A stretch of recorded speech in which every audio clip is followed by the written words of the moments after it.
Makhosi nganzakwethu, makhosi nganzedlozi.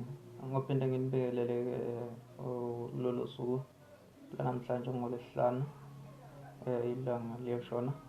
Ngithi ake ngishaye nje le video kancane. Just for ukuqwashisa abantu mayelana nokuthi mangabe uchithekelwe isisu, noma kade ukhiphe isisu some kind of thing. Kodwa mangabe uchithelwe isisu, kuwena wesilisa nomuntu wesifazane, kukhona engizofuna ukusho la.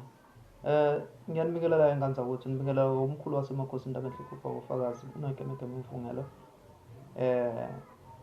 Inhliziyo zabafokazana nezabafokazi sibomvu. Cha, la ingane zakwethu ngithi nami ake ngimfundele nje, noma ake nginixoxele nje, siniqwashise nje ngale ndaba ukuthi la uma ngabe uwumuntu uzazi kahle hle ukuthi uphuphumele isisu, noma kuthiwa-ke uzosuzwa ngomthandazo ngoba ubungabonanga khona umoya osusuke wahlala wakhandeka kuwena. Into ofanele uyenze okokuqala inje. Okokuqala ngifuna ukuniqwashisa nje la ekuthenini kuwena osuke uselokhuzaneni, kuwena osuke ungowesifazane nawe osuke ungowesilisa. Kuyenzeka uthole ukuthi owesifazane kuphuphuma isisu enganaka mhlasimbe esanenyanga emumethe, noma esadlulile inyanga eyodwa, maqedane bese siyaphuma, akazanga lowo muntu. Kwesinye isikhathi uthole ukuthi azezwe ngoba esezwa ngomthandazi noma ngesangoma thizeni, umprofiti thizeni, mangabe ohlola, mangabe obheka, noma nje edlulela uma benenhlahla. Ngoba phela kuyenzeka umuntu abe nenhlahla, uthole ukuthi umuntu kukhona lento esimhluphayo, idalwa zakini nezakubo ziyamkhusha, zicha akakutshele indaba. Maqedane bese kudonsela eceleni ekuhlebele sekutshela-ke usuwedwa ukuthi cha, ulungise u1 no2 no3 no4 la.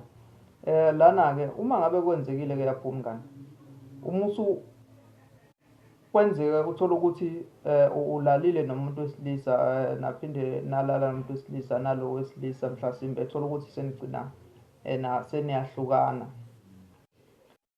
Ekwenzekeni njalo kuhlukaneni kwenu, mhlasimbe-ke usuthandana nomunye umuntu, into engifuna ukuthi uyiqaphele lapho, kusuke kukhona leli thunzi ofanele ulisuse lokudlula komuntu, komphefumulo womuntu, ngoba leyo nto kusuke kunendlela nemithi yakhona esuke ukwazi ukuthi igezwe ngayo. Ukuze ususe nje leso sithunzi sokuthi ususa lowo mushwa, lowo mshophi kahle kahle, ngoba uma uke walala nomunye umuntu uyamengama ngalowo mshophi, uyamengama nangaleso sithunzi leso. So kuya kube inkinga leyo. Kwesinye isikhathi futhi leyo nto idala isichitho, kwesinye isikhathi phakathi kwenu, idale ingxabano, kanti cha sekuyiloya mphefumulo uzama ukukhuluma kunina, ningazi ningaboni, nigcine niba nokuphambana ngemibono. Ngiyake ngithande-ke abantu bakudala, ngoba abantu bakudala babephusile esikhathini esiningi, babengenakho ukuthi umuntu ingoba nakho mhlasimbe bonke ucasuke waze wakhuluma amazwi, babekwazi ukuhlalisana, hhayi ngoba babekwazi ukuhlalisana kodwa isikhathi esiningi maqedane bese bekhumulana umlotha. Kodwa babekwazi ukubheka ukuthi nansi inkinga, ake umuntu aphume eyobona eyohlola. Okay, right, usuhlolile-ke wezwa. Kubalulekile ukuthi uhambe uyogezwa before wenzele ingane iladi, before ingane uyethe igama, wenzele lokuthiwa abanye abathi ababelethisi, before uyenze leyo nto. And futhi I-advise ukuthi kuhle kwesinye isikhathi ukuthi ubize umthandazi noma isangoma sikwenzele leyo nto, noma sikwenzise, hhayi ukuthi soke sikwenzise kodwa sibe sikutshela ukuthi ucele ukuthi leli ladi limise kanje kanje, yini nani nani into ongayilungisa. Leyo nto-ke enjalo ingane zakwethu ayizibizi kakhulu kwabaningi. Ngingazi-ke phela singabantu asibizi ngokufana, kodwa-ke kubalulekile ukuthi ugeze wena.